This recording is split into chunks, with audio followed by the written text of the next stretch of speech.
안녕하세요. 지식과 지혜를 나누는 시간입니다. 편안하고 풍요로운 노후, 우리 모두가 꿈꾸는 삶의 모습이 아닐까 싶습니다.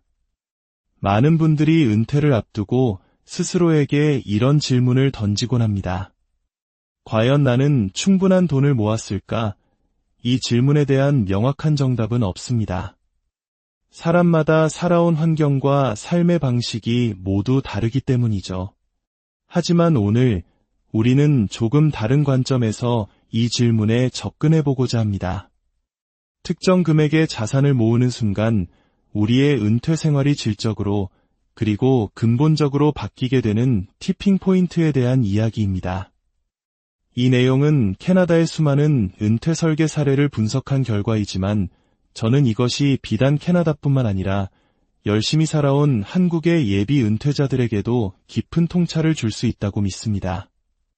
본격적인 이야기에 앞서 저희 채널의 이야기가 여러분의 삶에 긍정적인 영감을 준다고 생각하신다면 구독과 공유를 통해 저희의 여정에 함께 해주시길 부탁드립니다.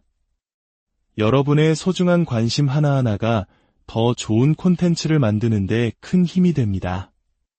여러분의 앞날에 언제나 풍요와 평안이 가득하기를 기원하며 오늘의 이야기를 시작하겠습니다. 많은 전문가들은 은퇴 자금에 마법의 숫자는 없다고 말합니다.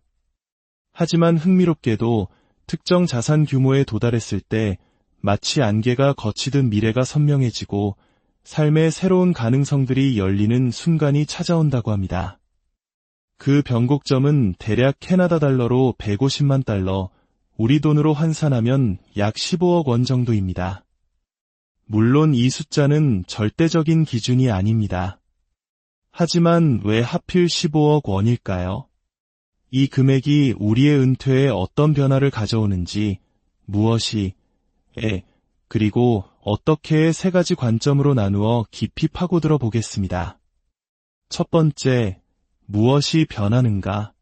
15억 원이라는 자산을 달성하면 크게 5가지 영역에서 의미 있는 변화가 시작됩니다. 첫째, 안정적인 소득 창출의 가능성이 열립니다. 15억 원의 자산을 가지고 보수적으로 연 4%의 수익률로 자금을 인출한다고 가정해 봅시다. 이를 4% 룰이라고 부르는데 은퇴 설계에서 가장 보편적으로 사용되는 원칙 중 하나입니다. 이 경우 매년 세전 6천만 원의 생활비를 추가적인 노동 없이 얻을 수 있게 됩니다. 이 금액은 원금을 거의 훼손하지 않으면서 25년에서 30년 동안 꾸준히 유지될 수 있는 수준입니다. 매년 6천만 원의 소득. 이것은 단순히 돈의 액수를 넘어 더 이상 돈을 위해 일하지 않아도 된다는 심리적 자유를 안겨주는 강력한 신호입니다. 둘째, 복잡하지만 중요한 세금 계획이라는 새로운 과제가 등장합니다.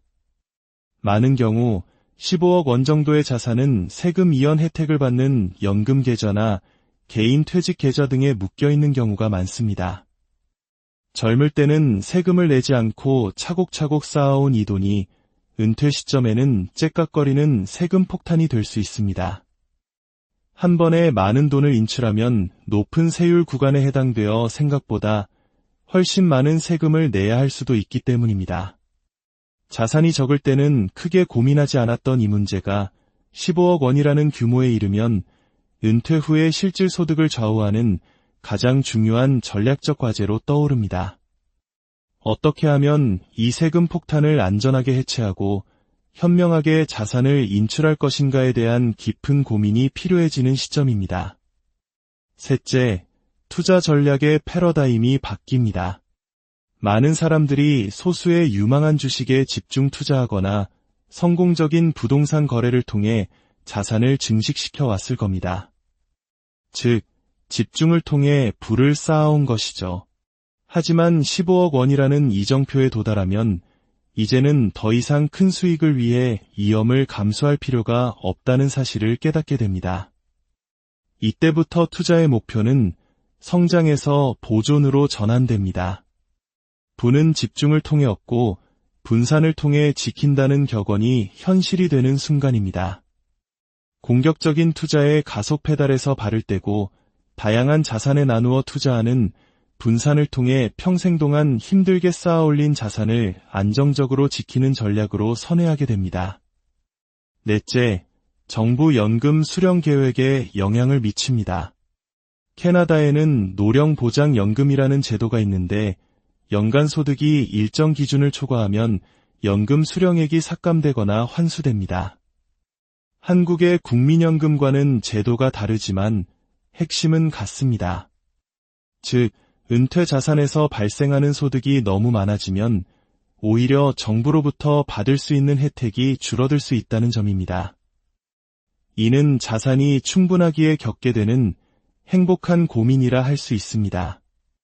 언제, 어떤 방식으로 자산을 인출해야 정부 연금 혜택을 최대로 누리면서 세금 부담을 줄일 수 있을지 정교한 시뮬레이션이 필요해집니다. 다섯째, 마침내 라이프 스타일에 대한 진정한 고민이 시작됩니다. 이상하게도 많은 사람들이 25억 원이라는 문턱을 넘어서면서 스스로에 대한 새로운 성취감과 함께 삶을 바라보는 시각이 달라진다고 합니다. 그동안 막연하게 가능할지도 모른다고 생각했던 여유로운 삶이 이제는 충분히 가능하다는 확신으로 바뀌는 것이죠. 미뤄왔던 새로운 취미, 세계 여행에 대한 호기심, 사회에 기여하고 싶은 마음 등 돈과 시간에 얽매이지 않고 진정으로 원하는 삶을 살아갈 수 있는 문이 열리는 것입니다. 두 번째, 왜 이 시점에서 변화가 일어나는가? 그렇다면 왜 하필 15억 원이라는 숫자가 이 모든 변화의 기폭제가 되는 걸까요? 그 답을 찾기 위해 잠시 시간을 거슬러 25년 전인 2000년으로 돌아가 보겠습니다. 혹시 밀레니엄 버그로 전 세계가 떠들썩했던 그때를 기억하시나요? 바로 그해 미국에서는 서바이벌라는 전설적인 TV쇼가 처음 방영되었습니다. 그리고 이 쇼의 최종 우승 상금은 얼마였을까요? 바로 100만 달러였습니다. 한국 돈으로 약 10억 원이 넘는 거액이었죠.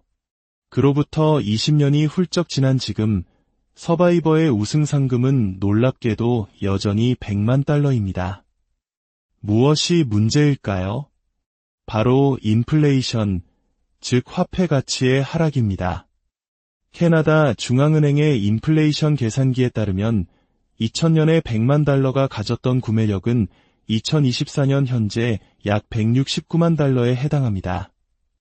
즉, 25년 전 100만 장자의 꿈이 안겨주었던 경제적 자유를 오늘날 똑같이 누리려면 약 170만 달러, 우리 돈으로 17억 원 정도가 필요하다는 계산이 나옵니다. 바로 이 지점에서 15억 원이라는 숫자의 의미가 명확해집니다.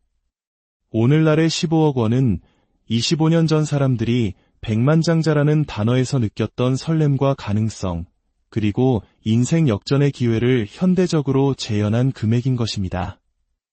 2000년의 100만 달러는 어디에 살고 싶은가, 그리고 계속 일을 해야 하는가, 라는 인생의 가장 근본적인 질문에 대한 선택권을 주었습니다. 마찬가지로 오늘날 15억 원의 자산을 가진 예비 은퇴자 역시 동일한 선택의 기로에 서게 됩니다. 특별히 과도한 고정 지출이나 남다른 취미에 막대한 돈을 쓰지 않는 평범한 사람이라면 이 시점에서 조기 은퇴라는 매력적인 선택지를 진지하게 고려해 볼 수 있게 되는 것입니다. 세 번째, 그렇다면 우리는 어떻게 해야 하는가?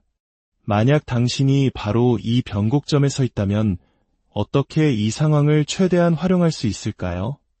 첫째, 잠시 멈춰서 걸어온 길을 되돌아보세요. 불과 5년 전, 10년 전과 비교했을 때 지금 당신의 상황이 어떻게 달라졌는지 느껴보십시오. 아마 스스로도 놀랄 만큼 많은 것을 잃었다는 사실에 놀라게 될지도 모릅니다. 내가 어떻게 여기까지 왔을까?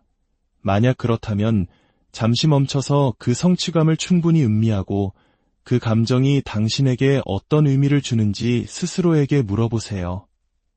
만약 숫자들이 당신의 은퇴가 지금 당장 가능하다고 말해준다면 당신은 그 선택권을 행사할 준비가 되어 있나요?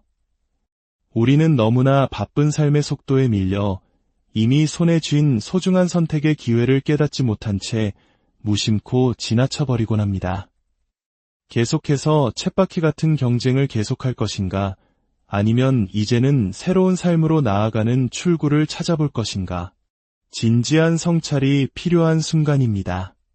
둘째, 당신의 직감이 이제 출구를 찾아야 할 때라고 말한다면 구체적인 계획을 세워야 합니다.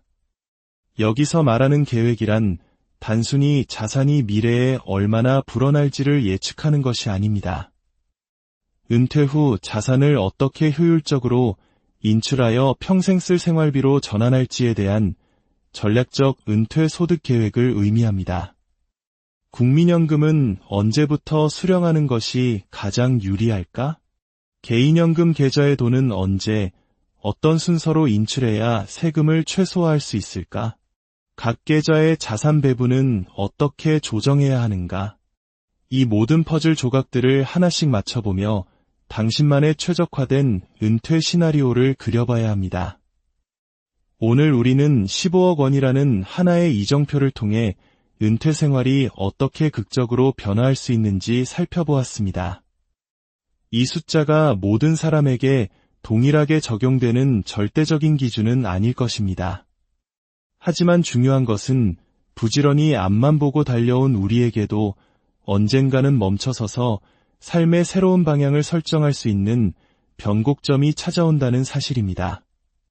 그 순간이 왔을 때 당신이 그 기회를 놓치지 않고 충분한 고민과 준비를 통해 인생의 후반부를 더욱 풍요롭고 자유롭게 가꾸어 나가시기를 진심으로 바랍니다. 당신의 은퇴가 단순히 일이 끝나는 시점이 아니라 진정한 당신의 삶이 시작되는 멋진 출발점이 되기를 응원합니다. 오늘 이야기가 여러분의 미래를 그리는데 작은 도움이 되었기를 바랍니다.